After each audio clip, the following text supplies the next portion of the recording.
What have they done for Gaza? Literally, what have they done for Gaza? What have they done for Gaza? Serious, I'm being dead serious. They've done nothing except divide people. That's all they've done. They are ineffective, completely worthless as advocacy goes.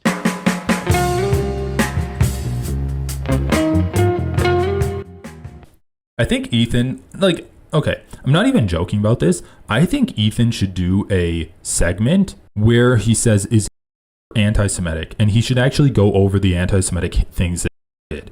Because it seems like he's really going on this anti-Semitism kick. And I honestly think it would be a good exercise in critical analysis to look over the things that he did and explain to his audience why they're anti-Semitic and what exactly about rhetoric and policies are so anti-Semitic. Obviously, we know the camps, but I honestly think it would be a good exercise in historical analysis to go back and basically read how those camps got to be, read about the position that it was in, and then what aspects allowed the country of Germany to get to the point where they were having concentration camps, and they were doing not only against Jews and other undesirable people, but also against countries that treated Jews well. And they thought that the Soviets were subhuman as well. And they thought that British people, since they weren't anti-Semitic as much as the Germans and as much as the French, they treated British prisoners way worse than they treated French prisoners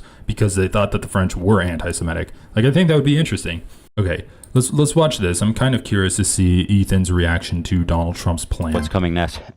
Now, before we get into the the Hasan stuff too, I think it's important mentioning Trump has had some brilliant ideas on Gaza. Once again, reminding people that I voted and advocated for Kamala Harris, and Hasan did not.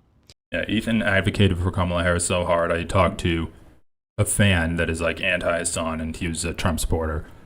Which, I mean, that was just so funny. I was not expecting to talk to a guy that's a fan of the H3 show that I met off of Reddit to be a Trump supporter. But yeah, great job advocating for Kamala Harris, Ethan. Ethan? Yes? Ethan? Yes? Please stand up. Okay, you're the president. I'm not going to...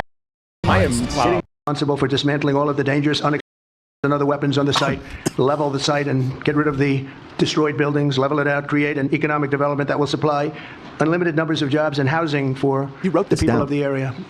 I mean, he's being very specific with his vision. I know. It's just because I've seen dismissals that, it might have just been an off-the-cuff thing. Right. No, this dude came out here. He's serious about the intention of saying the craziest you ever heard in your life. And also he's doing it next to Netanyahu, so the implication is that this is some serious deal. They're on board. Do a real job, do something different. Just can't go back. If you go back, it's going to end up the same way it has for 100 years. The U.S. will take over. So, I have to say, even in the wildest dreams of the most anti-Trump advocate who's the worst case scenario of everything, nobody dreamed that this was actually an option. He literally managed to raise the bar here. It's really insanity. kind of amazing. Yeah. So, but I don't know. I don't think this is shocking. You can hear my conversation with someone who is a representative of the Abandon Harris campaign, which was a campaign to show that there was a voting bloc that was resistant against the Democrats.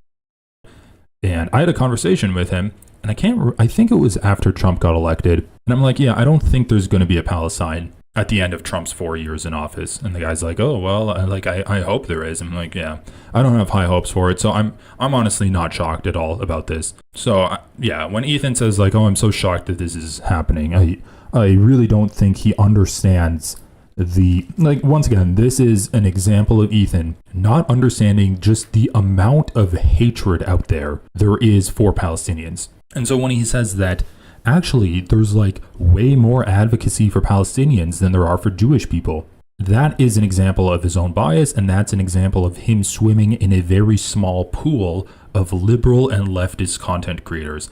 And so when he sees his friends and the people he associates with being more pro-Palestinian than they are pro-Israeli, he will internalize that and think to himself, well, that must mean that everyone in the world is way more Palestinian than pro-Israeli. And that just is not the case, especially when we look at the people with power. And this is just another example of Ethan being a bad political analyst. It's just as simple as that. He is way too biased to be a good political analyst. question is this actually possible? Like, can they actually do this? Like, I don't know. I guess they would have to convince Jordan and Egypt to absorb 2 million people. Right, which of course they immediately said, no, we're not doing that. And I guess it's possible if they offer them like massive foreign aid incentives. it's not. I mean, there's one way it's possible. There's only one way that it's possible. What, everybody? Yes. Well, I don't think that's actually going to happen. But that's my point, is like this is So once again, Ethan says, I don't think they're actually going to everyone. So Ethan, in his content nuke video that came out last week, used a number that's like a year old, where 40,000 Palestinians were dead, according to him. If you look it up, the actual factual numbers and names, like the people that we have names for and are confirmed dead, is about 46,000 people, almost 47,000 people. Ethan completely ignores that. So he just writes off almost 7,000 Palestinians that we have the death records for, essentially. Doesn't care about that, even though when 1,200 Israelis die, that's enough for him to basically have this entire crusade against these people that are advocating for peace in this region.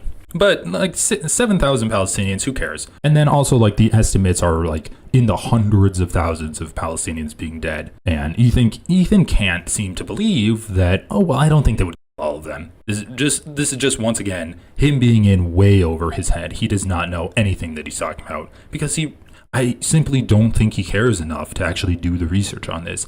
If he cared enough to do the research, if he cared enough about Palestinians, he would do the research and change his number from 40,000 dead to 47,000, or like 46,938 dead. But he can't do that, because he just cannot be bothered to even have the correct amount of Palestinians that have been so ludicrously over the top absurd on its But face. I wonder if it's like something that like how seriously to take it. That's what I've been wondering. Is like, Yeah, I mean, I've just seen like that some too. I've silly seen people say bullshit, it's or- like maybe this is a negotiating tactic or whatever. But I mean, frankly, just even suggesting it is like dangerous. Like just throwing it out there nonchalantly like that. I just love. He is the. We have never had a talk about pro-Israel. You know what I mean? You want to look at, say, Kamala Harris pro-Israel. Then he is like, what do you even call this guy? He was like the Messiah. I think he's the Messiah, the Israel Messiah. Does that mean the end of the world is coming? The Messiah is back, baby. And you know he's going to call it like the Trump strip. Mara Gaza. Mara Gaza. Gaza. I mean, the fact that it's not out of the question is crazy enough on its own. Like, yes, he might call it the Trump strip. Like, I could see him doing that. Well, he says he wants to make it the 50. Why is he so obsessed with adding states? Like, I nobody don't asked know. for that. He wants a 51st straight Gaza. He wants 52 Canada, 53 Greenland. It's like, bro, what are we doing? Nobody asked for that. Nobody asked for that. Not even MAGA. I mean, he ran as like an isolationist, supposedly. this Like, is that's what I've been getting told by people for the last 8 years. He It's just fucking- straight up conjured this out of his like psychosis. Like, I don't know where this shit came from. Yeah, pretty well. I have doubts if it's possible. I don't see how it's possible. So I'm not really sure what exactly he has, what actually is going to happen. But No, I don't think either way, anyone it's does. not good for But that's them. what I mean, just by like the fact that this unpredictability, like this matters when the for president of sure. the United States is So- talking like this. Listen, the one thing that we know for sure is it's not going to be good for the Gazans. Yeah. Well, That's the 100%. thing. That's the thing we know for sure. And I'll tell you who wouldn't be clearing out Gaza to build casinos: Kamala Harris. I think it's I can safe with to say that. 100% certainty say that the two candidates are not the same. I think that is fair. Do not That is a comment. fair assessment at this point. I like this top comment. Is this good or bad? I mean, I think it must be. they have an right? inquisitive mind. I mean, I appreciate that they, That has to be a meme. That's I think they're fucking kidding. insane. I think they're kidding. Jeez. But there it is. You know, I did my part to stop this. I wish I could say the same for other folks. It's a shame. You know, President Trump, Gaza should be. Yeah, this is just so gross, man. Ethan being so cocksure about himself. Well, it's a shame. I did my part to stop it. I just wish that I could say the same about, other folks. It's just so gross, dude. He's like literally blaming Hasan for the ethnic cleansing of Palestinians now. His mother is blaming Hasan and people that have advocated to not vote for Kamala Harris and made their anti stance known to the Democratic Party. And like, I disagree with those tactics, because I think in the context of an ongoing, you need to be very careful about who you vote into power. And I don't think that Palestine can survive 4 years of Donald Trump. Like, dude, it's one thing to be like, oh, it's like, come on, guys. Like, maybe in the future, we can use this as a learning experience and still vote for the lesser of two evils, because you can make a pretty convincing argument that Kamala Harris would not have been this like brazen and this abrupt and brutal at the Palestinians, right? You can make that an argument. And let's just pull this up here. So you can make an argument that is like, okay, maybe we can like take this as a lesson to not vote for lesser of two evil voting. But Ethan is taking it not only as an opportunity to gloat about who he voted for and patting himself on the back for voting for someone that initiated and enabled this in the first place, but he's also attacking pro-Palestinian content creators and like advocacy voices like Hasan and Frogan and Denims, and saying that you guys should feel bad and you should have done more to stop this. He is quite literally blaming the on people like Hasan and Frogan because they didn't advocate hard enough for Kamala Harris to get elected. Bro, Hasan was literally at the DNC. I wanted to look up this Majority Report clip that I saw in here. Oh yeah, this is what I wanted to play. So, Stephen Alaska says, so is Trump worse? I mean, look, technically right now, I don't know if you can say that. I don't know if you can say that. I mean, I know that the amount of Palestinians in Gaza are dying today is less than it was during the Biden administration. Some USA is getting through to him finally. Do I think that ultimately Trump is going to be worse than Harris? Harris was also a hypothetical. yeah. And I will say, All we were I have going pretty against negative was- prognosis of what I think she would have But, done. but, I mean, but Obama stood up to Netanyahu with the Iran deal. Like, it's possible that Democrats would do it. It's not possible But the circumstances that have to Republicans... align again. Like, I agree, but I just want to say, like, I think even I was saying it was worth voting for Harris over Trump, even if you said a null difference, because I think that's frankly the safest thing to credibly promise. Because I wouldn't predict any backbone from Harris on this. I don't even know if she would have secured the ceasefire, but Well, who knows? But So we have an argument here, and it's like, when you're going to say if Kamala Harris is better, specifically on the issue of Israel and Palestine, you simply do not have the information required to make that assessment. What I would argue is that when you're looking at the totality of Trump's policies, especially when you're looking at the basically like the authoritarianness that Trump has, the desire to look like a strongman, and also the massive crackdown on freedom of speech, not only for everyday people, but like media companies, it's undoubtedly that it's going to be much harder to actually have your voice heard and influence Donald Trump in any way whatsoever. That being said, once again, I don't know if Donald Trump's going to be like absolutely worse than Kamala Harris on these things. I think he is. Like, I'll say that. I think he is for sure. He's definitely bought by Israel. He's like basically kissing Netanyahu's ass every chance he can get. But we also have to say, like, Kamala Harris and Joe Biden didn't do anything to Netanyahu anyway. So maybe it would have been much slower. Maybe it would have been a much slower under Kamala Harris and Joe Biden. But there was no evidence that things were going to get better underneath Kamala Harris. And I think there was a lot of evidence that things were going to get worse under Donald Trump. So once again, it's like lesser of two evils. Strip should be the Riviera of the Middle East. He said that. Just to follow up on what you were saying about the Gazans leaving Gaza, going to other countries. One, where exactly are you suggesting that they should go? And two, are you saying they should return after it's rebuilt? And if not, who do you envision living there? I envision the world, people living there, the world's people. I think you'll make that into an international unbelievable place. I think the potential in the Gaza Strip Gambling. is unbelievable, and I think the entire world, representatives from all over the world, will be there, and they'll live there. Palestinians also. Palestinians will live there. Many people will live Some there. Palestinians will make it back, I'm sure. We'll try our best to keep them out, but some will make it back in. Only the rich ones. You have to be wealthy. Fantastic. But they've tried the other, and they've. I want to say this right now. If you are a leftist who said, I'm abstaining from voting for Kamala. If you are a leftist who said Kamala and Trump are the same on this issue. If you are a leftist who voted for Jill Stein, I say this, and I know you guys are pissing the bed and doing everything you can to pretend like this take is like the worst, dumbest, most outlandish, and also probably racist thing you could say. This is all in your lap, and you don't get to say.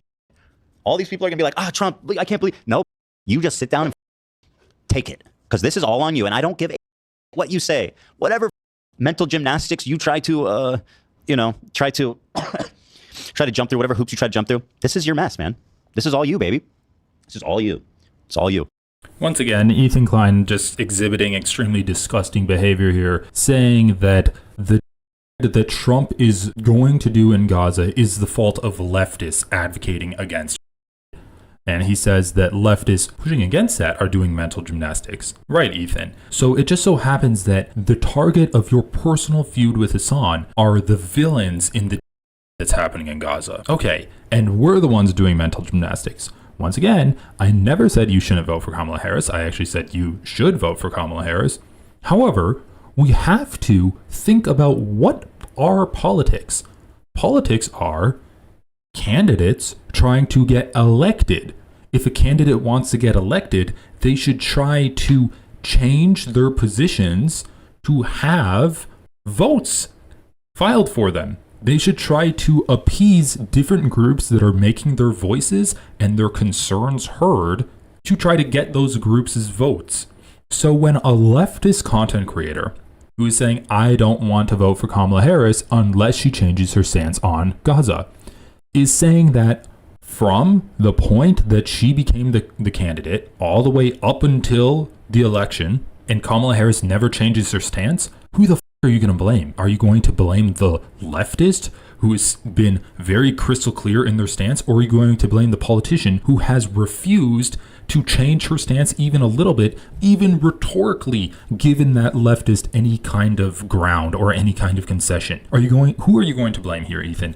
The politician that lost the election, or the voter who was crystal clear in what they wanted the politician to do, never got that, and then the politician faced the consequences of that? Okay, man. Okay.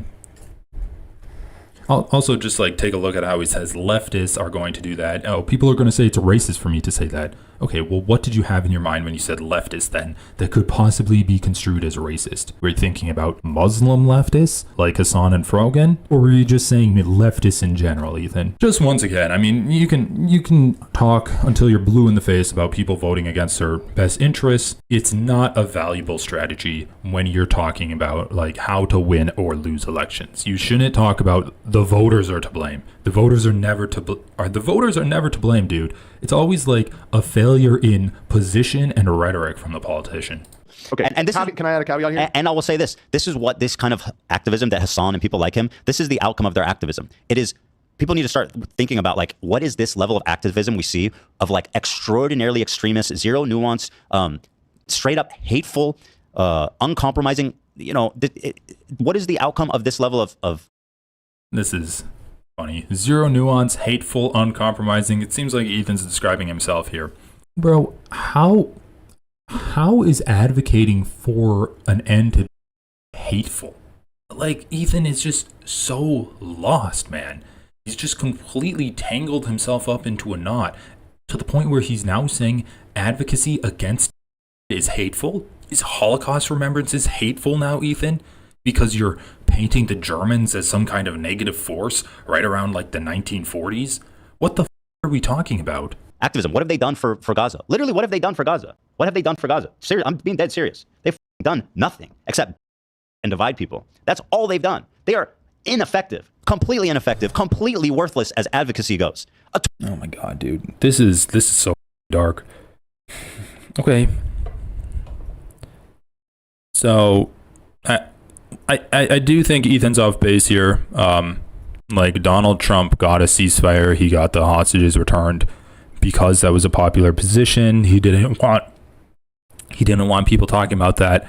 I don't think that's really an end result of activism. But what is an end result of activism is getting an ICC arrest warrant out for Netanyahu, having senators passing bills trying to stop U.S. aid into Israel, having countries banning Israel from participating in their sporting events, or banning Israel and banning Israeli envoys from coming in for cultural things, that whole Eurovision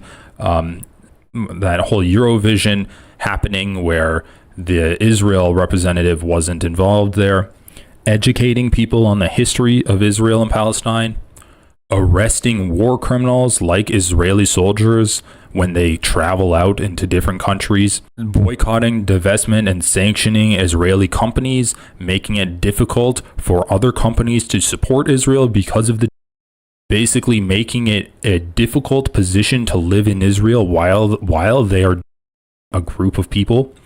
Israel's experienced the biggest exodus of Israelis from their country since the inception of their country because of the immense amount of rocket fire coming in at them from Hezbollah, from Hamas, and also basically the economic pressure that they're experiencing, having a global information campaign to highlight the amount of injustice the Palestinians experience under the hands of Israelis, or like underneath the boot of the IDF, changing global opinion on Israel to now it's like condemned almost globally. And Ethan Klein says that, well, I didn't do any of these things, but I voted for Kamala Harris, so thus I have done more in filling out a little bubble on a voting ballot sheet than Hasan has is in his entire political career advocating for Palestinians. Yeah, Ethan's done more than Hasan. Hasan has been completely ineffective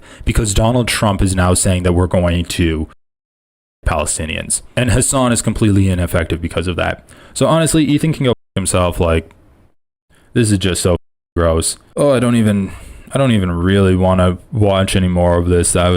Oh yeah, they have a whole section about Hasan refusing to endorse Kamala. Oh God, dude, this is just so bad. Responding to Hasan's debate me video. I don't even really care about that. Debunking insane TikTok video. Denham's reaction to the content nuke. Okay, we can watch that. Correction, read Denham's. Frogan's reaction to the content nuke. Mike from PA's Cope. Come on, I'm looking for uninformed leftist reaction to the content nuke. Go Kanaru. Say my name guy. What, they even reacted to the Do Not Worry podcast, but they're not reacting to me? Is it because my video was 5 hours long, Ethan? Is it because my video is 5 hours long?